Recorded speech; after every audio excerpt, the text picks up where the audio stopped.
What's up, everyone? I'm here with newly signed PFL fighter Jason Knight.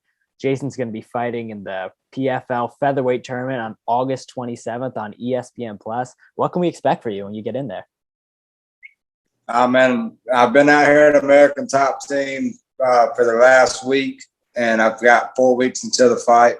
And this will be my first time, ever staying away from home for a full camp. And you can expect a completely different animal. I've went a pretty long ways training at home at a little small gym. It was the Allen Belcher MMA Club for a long time, but we just switched over to an American Top Team affiliate. So now we're American Top Team in D'Iberville. But now I've got the connection to come out here, and I believe that I'm just gonna do great things here. That's awesome. So, yeah, you mentioned this is your first fight away from Mississippi. What inspired that move to ATT in Florida? Just finally having the connections. We became an affiliate, and before, I've never really had the connections to come out here. And I've got 3 kids at home, so it's hard to really talk myself into leaving home for this long of a period of time. But the way I look at it, this is something that I need to do to secure a future for myself and my kids. So we're out here making it happen. That's awesome. You mentioned on your Instagram that, you didn't feel like you took your opportunity in the UFC as serious as you could have. You had some awesome fights, so you got those bonuses, but maybe, you let yourself slide a little bit. So how is that going to affect you moving forward in the PFL? And are you looking to get back to the UFC someday? As of right now, UFC, it would be great, but I don't really care about the UFC. PFL, you got the chance to make $1 million in just a few fights. I fought 9 times in the UFC and never even got close to $1 million. So I think this is the better way to go as of right now. And I believe that anybody that's standing in my way, they're in trouble. I'm going to be in there giving it my all, and if they don't do the same, then I'm going to make my way to that million.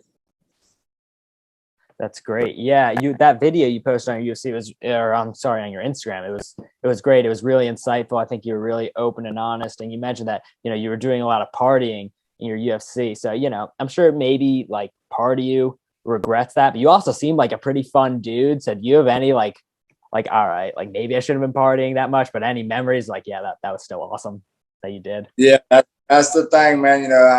I wish that I would have went further than number 15 in the world, but at the same time, I'm not too upset about it. I've had a lot of great experiences and made a lot of great memories. I was 23 when I made it to the UFC, and I got kicked out in 2018. So I was like 26 when I got kicked out. So I learned a valuable lesson pretty early. And right now I'm only 29. So they say at 28 you're in your prime. So I'm still right there. I feel better than ever, training harder than ever, and I think that those lessons needed to be learned.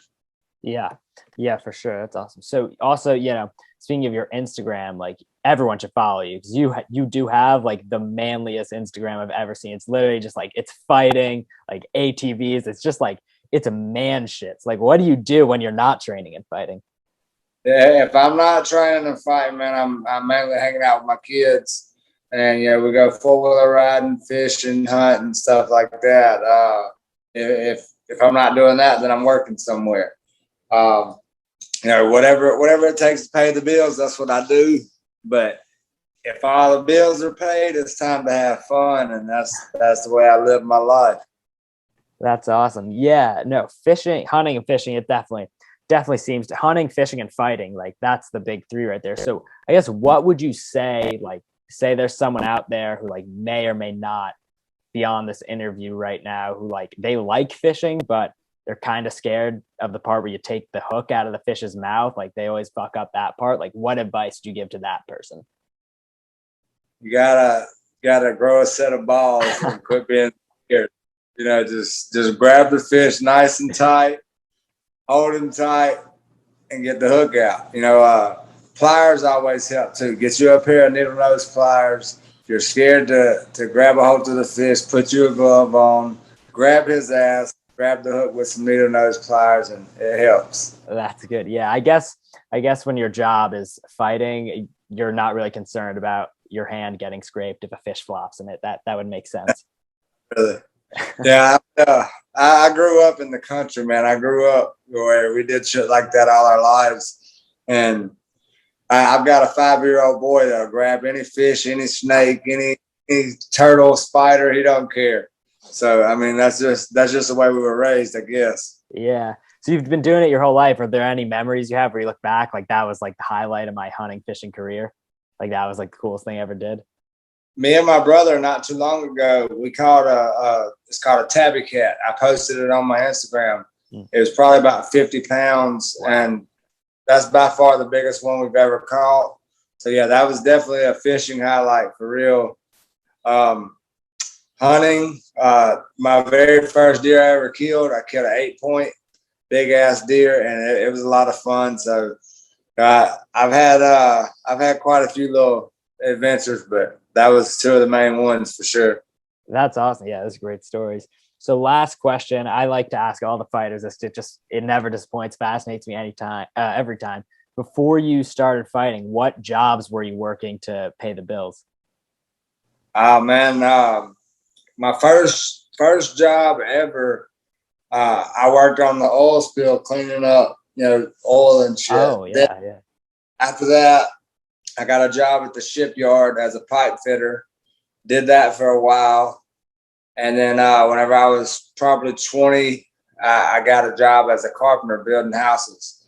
And that's by far my favorite job ever. I love building houses. I love, climbing up on top of the roof and putting shit together. And then you step back at it and you look like, man, I did that. I built that with my.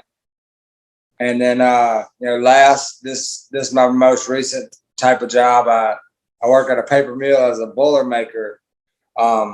If you don't know what that is, you have to go look it up. But it's a pretty rough, dirty job, but I like it. I just whatever. Really, for me, it's whatever pays the bills. Whatever I got to do to put food in my family's mouth, I'm gonna do it.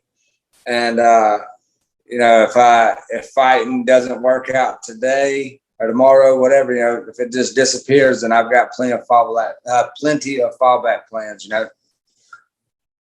Yeah, that's awesome. Yeah, I knew it was going to be something like manly with you. It always is. You had a guy on here who was like, oh, I worked at Abercrombie and Fitch, and I had a feeling that was not going to be your answer. I had a feeling you're going to be a little different. No Abercrombie and Fitch, no working at McDonald's, no waiting tables, none of that. If it gets your hands dirty, I probably know how to do it. That's awesome, man. Well, best of luck, August 27th, that tournament. I'll be rooting for you. Go get that million, man. Oh yeah, appreciate it, man. Real quick before you go, big shout out to Sheath Underwear. They just jumped on board to sponsor me. Shout out to all the guys at American Top Team, both in Coconut Creek, Florida, and back home in Mississippi. If it wasn't for you guys, I don't know what I'd do. And last but not least, thank you, God, for the opportunity. That's awesome. Go get yourself some Sheath Underwear. That's it. All right. Thanks so much, man.